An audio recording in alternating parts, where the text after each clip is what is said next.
Hello बच्चों, next हमारा topic है valence shell electron pair theory. ठीक है, तो शॉर्टकट में लिख सकते हैं इसको VSEPR थ्योरी। ठीक है, तो वैलेंस बॉन्ड थ्योरी सबसे पहले दी थी, ये थ्योरी दी थी सेडविक ने। सेडविक और उनके एक साथी और थे पोवेल ने इन 1940 में सबसे पहले ये थ्योरी दी थी सिडविक और पोवेल ने।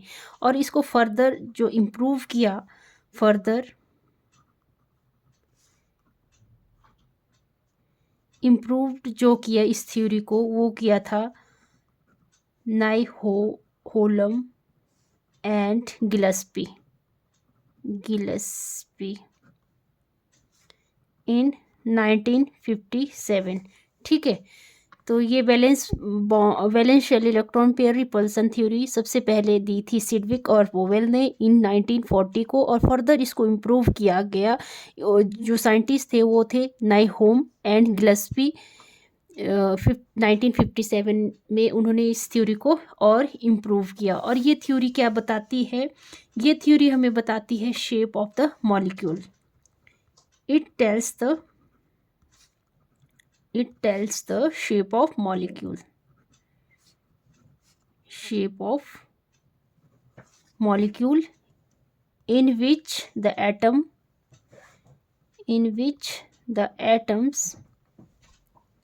are linked together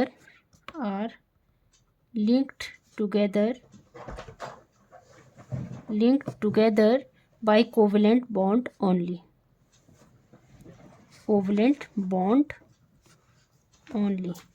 तो ये थ्योरी हमें किसके बारे में बताती है? ये मॉलिक्यूल की शेप क्या है। ठीक है, और जो एटम एक दूसरे के साथ जो लिंक होते हैं वो कैसे होने चाहिए? कोवलेंट बॉन्ड बनाएंगे वो। जैसे मैं अमोनिया का केस लेती हूँ, तो अमोनिया में हाइड्रोजन हाइड्रोजन हाइड्रोजन और यहाँ पे lone pair.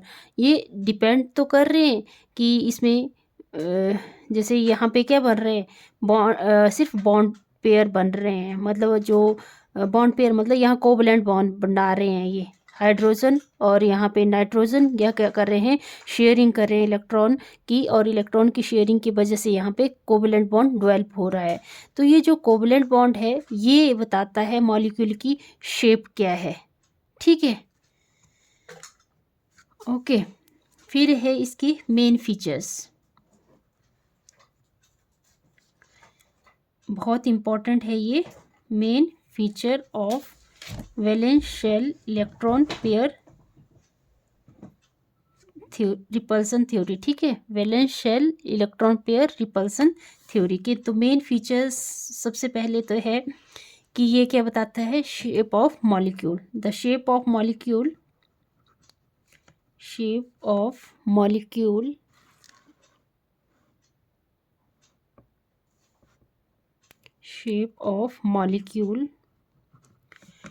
depends upon the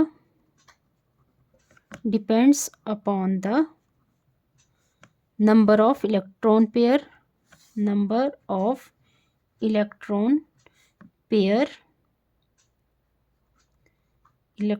pairs present around the central atom।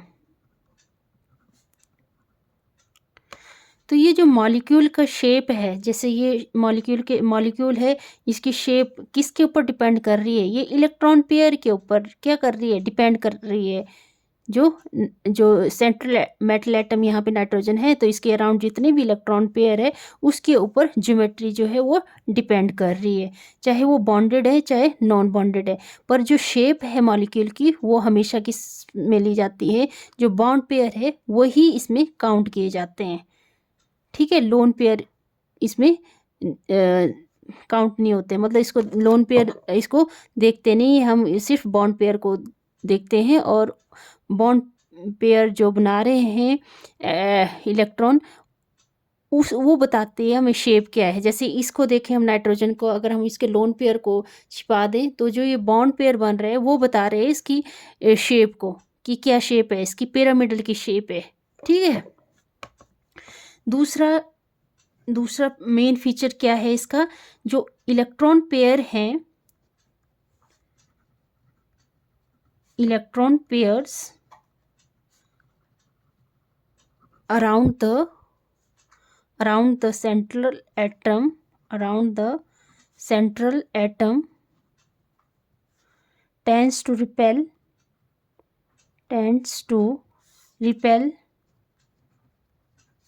one another since the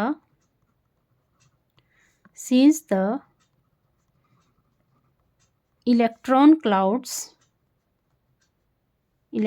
clouds are negatively charged। ठीक है। जो इलेक्ट्रॉन पेयर है सेंट्रल मैटर के अराउंड, ये हमें रिपल्सन के बारे में भी बताते हैं। जैसे लोन पेयर लोन पेयर में रिपल्सन सबसे ज़्यादा होती है, फिर लोन पेयर बॉन्ड पेयर में, फिर बॉन्ड पेयर में सबसे कम रिपल्सन होती है। ठीक है। तो ये हमें बताता है ये क्यों होती है रिपल्सन। ये होती है क्योंकि इलेक्ट्रॉन क्या होता है, नेगेटिवली चार्ज होता है, जिसकी वजह से क्या होता है, इसके बीच में रिपल्सन सबसे ज़्यादा होती है लोन पेयर में। जैसे हम वाटर का केस देखें ना,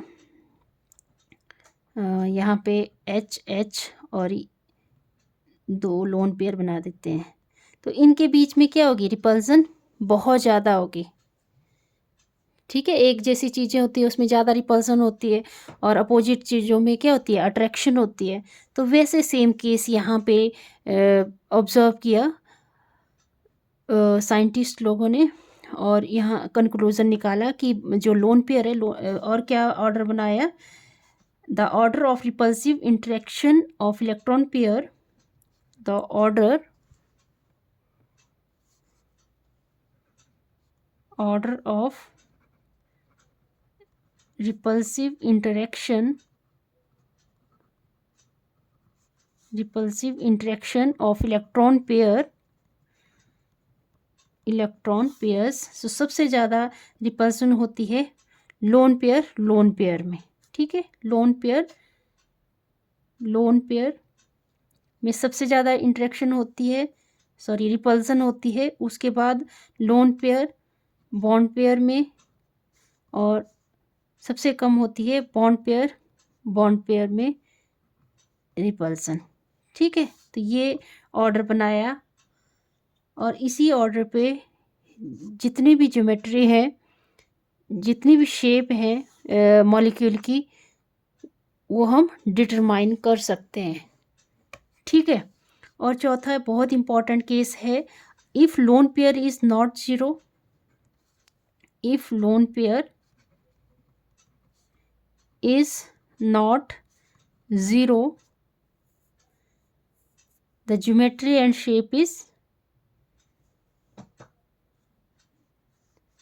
lone pair is not zero, then geometry